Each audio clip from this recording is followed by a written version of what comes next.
Good afternoon, Packers fans. Aaron Nagler here with your Packers Daily Chat, coming to you live on the Cheesehead TV social channels. It is Thursday. Do you know where your franchise quarterback is?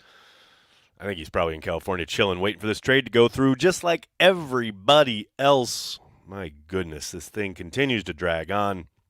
The Jets and the Packers in a stare down. What's the holdup, people? What is the holdup, I ask you? I mean, pretty obviously it's the 13th overall pick. The Jets don't want to give up, and the Packers want, and then some, for the services of one Aaron Rodgers. There, I answered your question. Can we move on? I'm kidding, because it was my question. I put it in the headline because, that's all anybody's talking about. I try to steer conversations towards any other aspect of the Green Bay Packers. Hell, I even lightly suggested to some folks that maybe we could do content around something else, and, this is all anybody wants to talk about. Apparently. Even though the Packers brought back Justin Hollins, a really promising young linebacker who was a former draft pick for the Broncos, spent a couple years and won a ring with the Los Angeles Rams, and then was picked up by the Green Bay Packers off waivers from L.A. last year. And I tell you, the young man played pretty darn well in limited time for the Green and Gold last season, and the Packers re-signed him today. So that's pretty exciting. A guy who not only showed a bit of acumen when it came to rushing the passer. I believe he had 9 pressures to go along with 3 sacks. But also held up pretty damn well against the run. And God knows the Packers need all the help they can get in that regard. So, Hollins, let us celebrate him today and think the news about the quarterback will happen when it happens. And that is how we carry on, ladies and gentlemen, including saying hello to all the friends and loved ones in the comments section. Of course, leading with Big B is here. What's up, Big B? How you doing? Hope you're having a good day wherever you are, buddy. Terminal Frost, which of course is a fantastic Pink Floyd track and also a great handle on YouTube. Thank you for the super chat. A self-named billionaire from New York told the Jets to just get Rodgers' deal done. He said he would get Mexico to pay for it. I won't mention the idiot's name. Skirting the line there, Terminal Frost. Skirting the line. Not trying to talk certain subjects here on this here channel, but I see what you did there. I'll allow it this one time. Just this one time. Brandy's here. Good to see Brandy. How are you? We got Ed Pierce. What's up, Ed? Any tips for how to control the gloat factor when the Packers go undefeated this season? Yeah, wake up. That will probably do it for you. Temper your desire to gloat because you'll be done dreaming once you wake up and they're like 3-5 or whatever they're at. So I'm not saying they're going to be 3-5, but they could be. I mean, look, I think Jordan Love is going to be really good, and I think the Packers are going to be eventually title contenders down the road. I don't think it's going to happen this season, and I think they're going to be in for some rough times. But hey, if you want to be gloating when they're like 2-0 or 3-0 or whatever they start out as, and they're undefeated and Jordan's playing well, go to it, man. I have no tips. No tips or tricks. No tips or tricks. Gary, thank you for the super chat. The national sports media is replete with advice to the Jets on how to take the upper hand in their trade negotiations with the Packers. They still have a problem with Green Bay's success. It has been interesting watching that tide somewhat turn against the Packers, although, to quote my good buddy Matt Ramage, people have been waiting for it, man. People have been waiting on the Packers. And the people have been preying on the Packers' downfall. I say bring it. All the people with slights, all the people who are sick of the Packers, sick of watching them win so many football games over the last decade plus, 2 decades. Oh, I'm sorry, 3 decades. Yeah, it's fine. I get it. I understand. You're sick of it. You want their downfall. I'm sorry to inform the haters. It's not coming. It's not going to happen. Yes, they may take a bit of a downturn this year. Probably nothing worse than we saw last season. And then it's time for ascension again. So enjoy it while it lasts. Get your shots in right now. Line up behind Mike Florio. He leads the procession. Get your little jabs in on Green Bay because they'll be back. And then you'll have to deal with another decade of winning. So enjoy. I can't wait. Gary's out here saying, let's accept our 2 seconds and move on. I think there's a good chance that's where we end up. I hope we get the 13th overall pick, but we end up with a couple seconds, maybe another pick, and then a conditional next year, I'm down with that as well. I'm with you as far as wanting to move on. There's zero question about that. Joe, thanks for the super chat. Don't Packers Jets know we have mock drafts to do? I mean, seriously, they can't drag this out till the draft. How are people going to mock anything if we don't have what's in hand draft pick wise? Come on, people. Won't someone think of the draft industrial complex? Undefeated, says Tyler. As long as we sweep the Bears and at least split with the Vikings, it'll be a good season. It's not a bad way to look at it. I mean, hell, that was basically our season last year. The fact that we beat the Cowboys too. We can't beat that with a bat. Love it. Atomic Hound, what's up, man? Thanks for the super chat. What's your over/under for Sunday noon home games this year? Oh, that's a good question. I'm home games now. I think they're going to have a number of noon kickoffs, but most of them will most likely be on the road. I suspect they will have 2 noon home games. That's my guess. That's where I'm sitting right here, right now. People, don't be besmirching my good friend Rich Eisen. I know he's a Jets fan, but we can't, all be perfect. So whatever you're going to do. Ray, no 12 talk. Please stop. I want to talk about my draft crush, Peter Skoronsky, and the huge story to be with him and the late Grandpa Bob, number 73. Ray, legit, one of the major reasons we have him on the Cheesehead TV Pro Football Draft Guide, the 13th year in a row we've created one to have a legendary family represented on the 2023 Pro Football Draft Guide. Absolute honor. It's out, available April 3rd. I just put up a video here on the channel. You can check out a little peek of what last year's guide looked at if you're not familiar. But yes, 100%. Really, really hoping he becomes a Green Bay Packer. You know what would make it really easy if we had 2 first-round picks? That'd make it really, really easy. It'll be a learning curve, but that's okay. Keith, see, that's a healthy attitude, and that's exactly right. 100%. There will be a learning curve this year, especially for Jordan Love, and that's okay. That's what should be expected. No question about it. I love the noon games. I love the noon games too. I can find good stuff about every kickoff time. I will say the 4:25s Eastern, 3:25 Centrals, those are my favorite, especially if I'm in Green Bay. Because then you get a good lead up as far as, tailgating and prep and what have you, but you're also not up until like 3 a.m. creating content after the game. So I'm down with the late afternoon kicks, but yes, the noons are sweet. You just don't get as much tailgate time, but that's fine. Jeff Ness, what's up? Thanks for the super chat. My new fiance is a diehard Steeler fan. I know they play in Pittsburgh this year, and we plan on going. When will the schedule be out? Most likely a couple weeks after the draft. Used to be back in the day they would have the schedule out a week or 2 before the draft was held, but now they've pushed it later and later. They like to have as many tentpole events as possible, and that has obviously become a huge kind of television event where they have their release show and all that.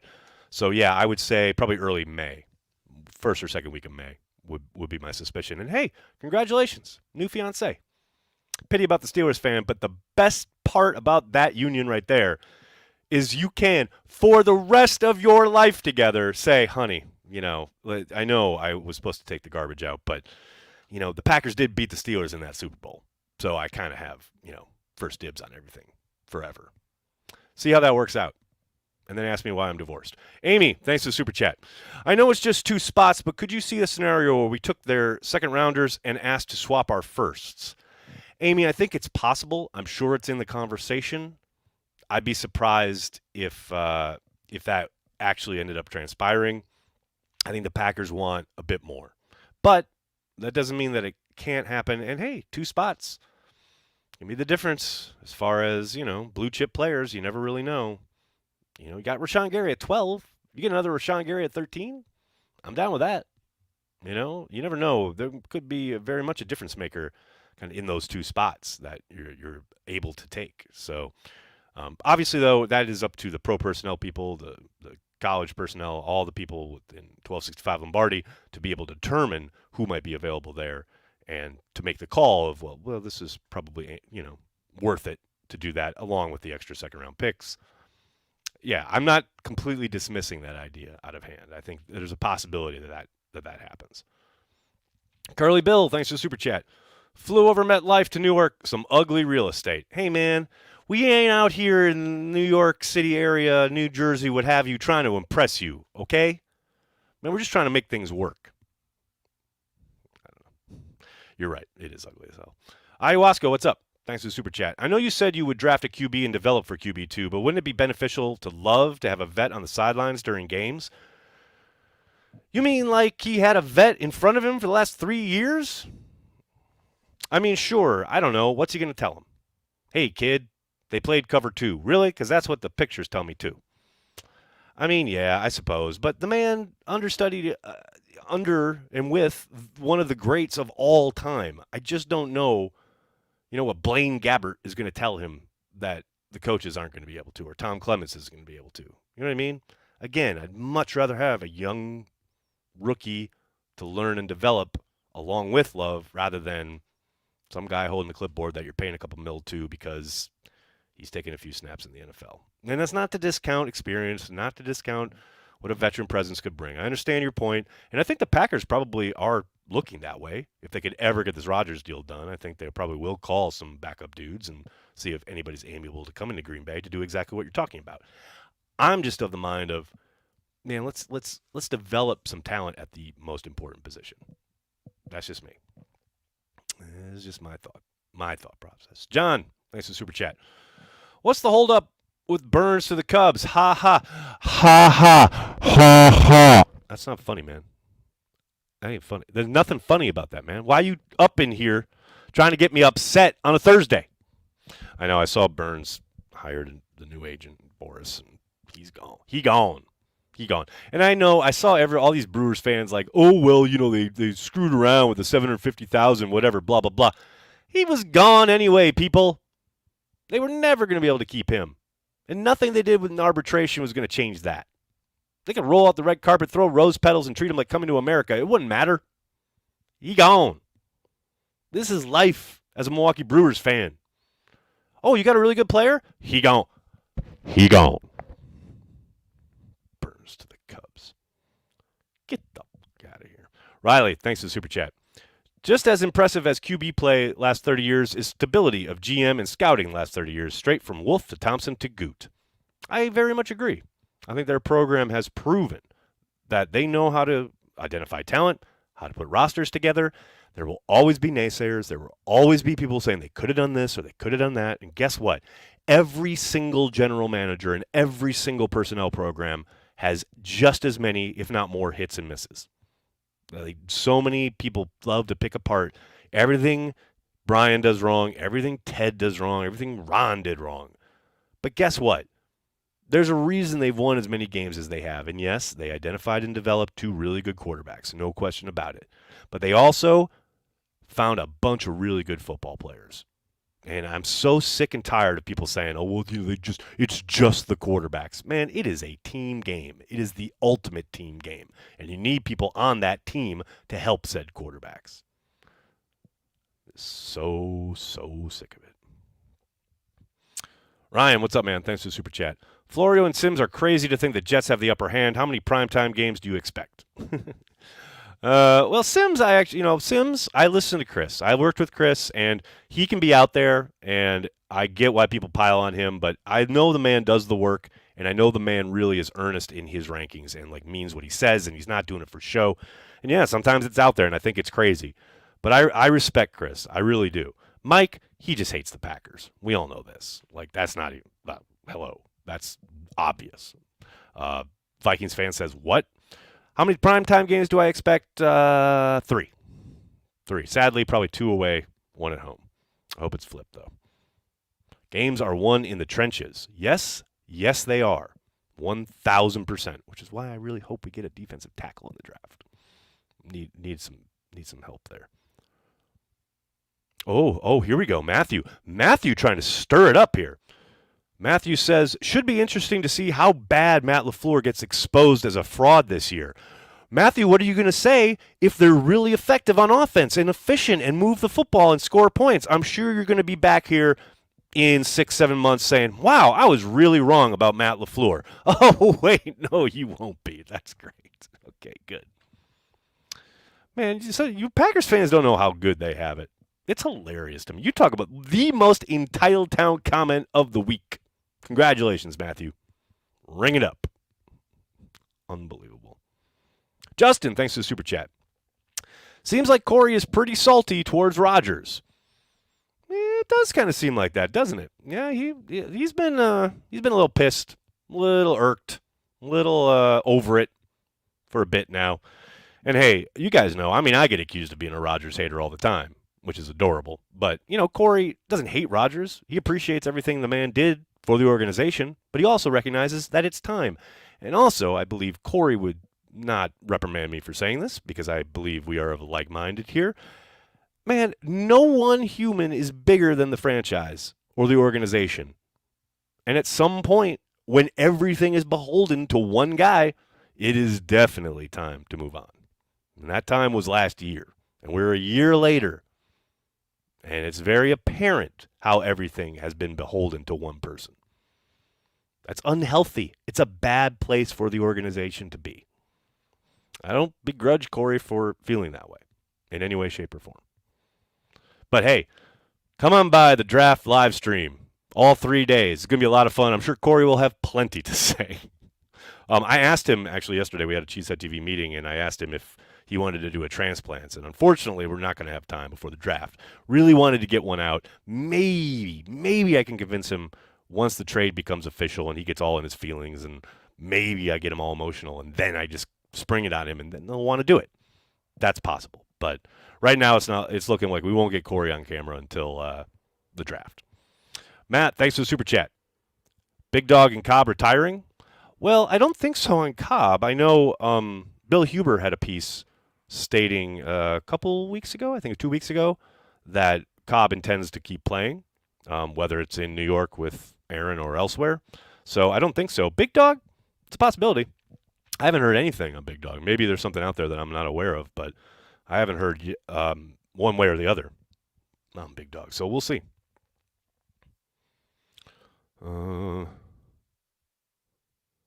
James. I was 90-10 towards quitting my job, but I found out they are planning for life without me, so I am telling them I want to continue working because my feelings are hurt.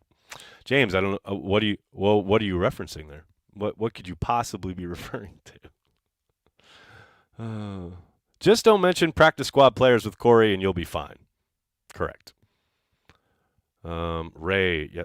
Do you do draft coverage? Ray, yes, we cover all 3 days of the NFL draft. Live stream right here on Cheesehead TV. It's essentially one of our watch parties for 3 days. And let me tell you, things get randy on day 3, especially get down to round 6 or 7. Holy Toledo. So, yeah, we'll be live all 3 days. All 7 rounds. Join us. It gets funky in more ways than one. Oh, man. What's the news on Robbie Gould? All I know is that he's out there. I know I believe I saw, this is a while ago, that he was out from San Francisco, but I haven't seen that he signed with anybody. And I don't expect him to sign with the Packers if that's what you're intimating. The Packers can't afford a kicker like Robbie Gould. Packers probably can't afford Mason Crosby. So we shall see. Big V. Day 3 is a ride. Yeah, it is. Who are your draft crushes and why won't they play for Green Bay? Eric, so far, Matt Landers, the wide receiver from Arkansas, has earned the dubious honor of being my draft crush. Much like Sky Moore last year, I knew and I know there's no way the Packers were able to pick him simply because I like him. And the Packers have proven, if nothing else, that if I like a guy, ain't no way they picking him. And it used to really upset me. It used to really get under my skin. The last time it really got me was I, in the worst way, wanted a linebacker that was dropping. It was there in the mid-20s, and I thought for sure the Packers were going to take him, and they took Kenny Clark instead. And I was so upset. I was so mad.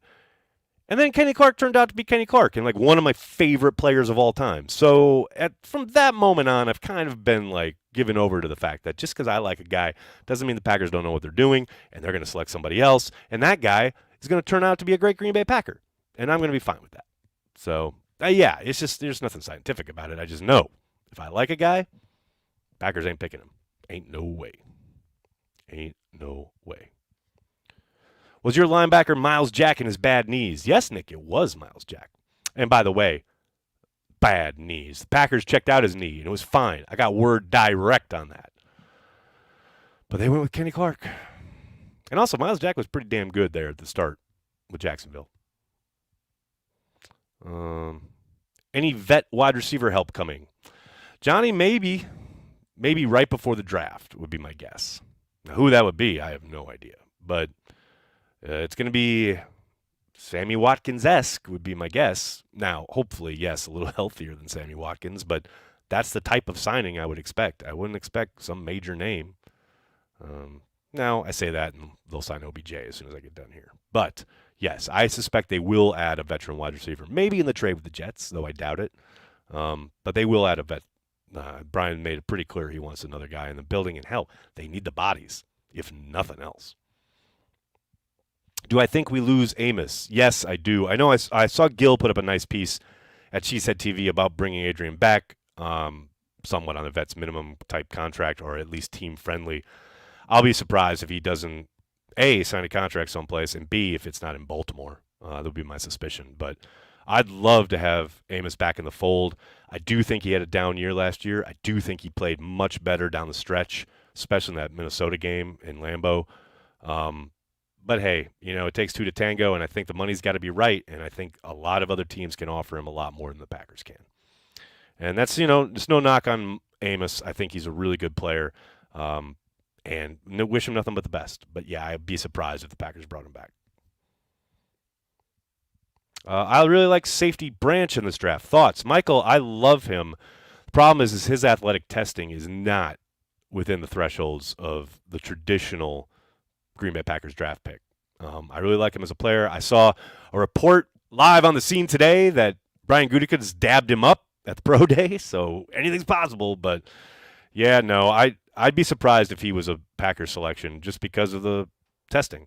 I mean, more often than not, the Packers adhere to their athletic testing, and I don't think he's going to fit the bill. Now, that said, if there's a general manager in Packers lore here these last 30 years or so who has shown at least, somewhat of a possible, looking past the thresholds and maybe taking a guy a bit outside those thresholds, it's Brian. So maybe if he just loves the player, he takes the guy. It's possible. But, yes, I like him. I don't think the Packers are going to take him, though. Amos will probably go to Detroit. Yeah, New York Cheesehead, I don't know. I think that they've done a lot of kind of patchwork on their secondary already in free agency. But maybe, perhaps, we'll see. Always possible. All right, everybody, I'm going to have to get going. I can't thank you enough for hanging out and talking Packers each and every day, Monday through Friday, right here on the Cheesehead TV social channels. Please do me a monster favor. Hit like on the video, subscribe to the channel, and then tell your friends and tell your family, Cheesehead TV, we are devoted to Green Bay Packers fans worldwide. Thanks a lot, everybody. Have a great night. Go Pack Go.